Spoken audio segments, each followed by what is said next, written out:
தேசிய ஜனநாயக கூட்டணியில் வந்து ஓபிஎஸ் நீங்க அவர் பொதுவா நான் சொல்றேன், மனைவியாவே இருந்தாலும் அடியே அடியே ஆசையாருன்னு சொல்ல முடியுமா? அவரவர் விருப்பம்.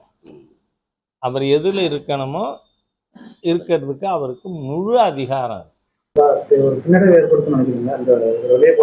எப்படி பின்னடைவு போறோம்? இன்னைக்கு மாலையில கூட நான் திருநெல்வேலி போய் கொண்டிருக்கேன். தேசிய ஜனநாயக கூட்டணி விரிவுபடுத்தப்பட்ட பிறகு தமிழகத்துல பிஜேபியினுடைய 6 பார்லிமெண்ட் கான்ஸ்டிட்யூன்சி பூத் கமிட்டி 100% முடிச்சிருக்கோம். அது வந்து வருகின்ற 2 மாசத்துக்குள்ள தமிழ்நாடு முழுக்க முடிய இருக்கு. மக்கள் உற்சாகமாக சேர்ந்து கொண்டு இருக்காங்க. ஸ்ட்ரக்சர் வலுவா வந்திருக்கு.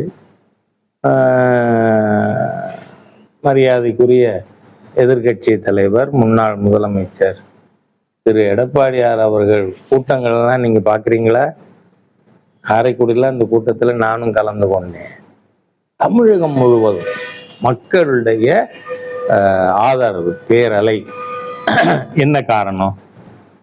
மக்களுக்கு இந்த தீய அரசை நீக்க வேண்டும் என்கின்ற எண்ணம் ஏற்பட்டு இருக்கிறது. அப்போ பொதுவா மக்கள் எப்படி ஓட்டு போடுவாங்க?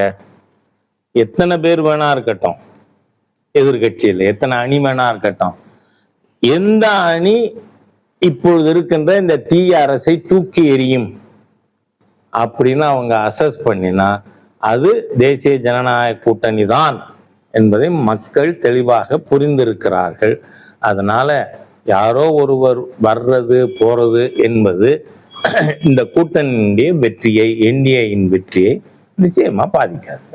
பிளே ஸ்டோர் மற்றும் ஆப் ஸ்டோரில் இருந்து பாலிமர் செயலியை QR கோடு மூலம் பதிவிறக்கம் செய்யுங்கள். செய்திகளை உடனுக்குடன் பெறுங்கள்.